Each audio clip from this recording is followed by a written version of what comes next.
शुरू होती है एक छोटे गांव में। गांव का नाम था सीतापुर, जहां एक गरीब लड़का रहता था, राजू।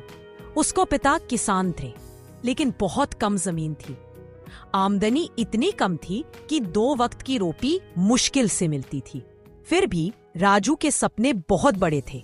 वो एक IAS अफसर बनना चाहता था। गांव के कई लोग उसका मजाक। अरे राजू, तेरी तकदीर में तो हल चलाना लिखा है, अफसर बनने का सपना छोड़ दे। राजू चुपचाप सुनता, पर उसका मन कभी हार नहीं मानता। सुबह खेत में पिता के साथ काम करता और शाम को एक पेड़ के नीचे बैठकर पढ़ाई करता। उसके पास किताबें भी कम थीं, लेकिन मेहनत भरपूर थी। एक दिन किस्मत ने करवट ली। राजू की मां बीमार हो गई। इलाज के लिए पैसे नहीं थे। राजू को अपनी पढ़ाई छोड़कर गांव के पास के शहर में काम करने जाना पड़ा। वह एक होटल में बर्तन धोने लगा और रात को थका हारा फिर पढ़ाई करता। कई महीने ऐसे ही बीते, लेकिन उसने हार नहीं मानी। फिर आया असली इम्तिहान का दिन। राजू ने UPSC की परीक्षा दी, बिना कोचिंग, बिना गाइडेंस, सिर्फ किताबों और मेहनत के दम पर। पहली बार में वह असफल हो गया।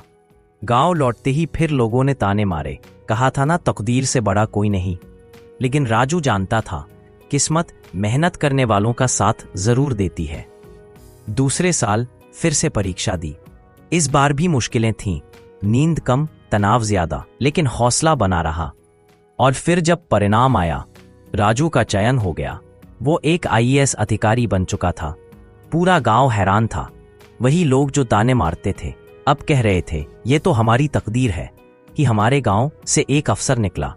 राजू ने मुस्कुराते हुए कहा, तकदीर उसका साथ देती है जो मेहनत से उससे लड़ना जानता है।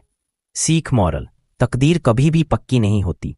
अगर इरादे मजबूत हों तो इंसान अपनी किस्मत खुद लिख सकता।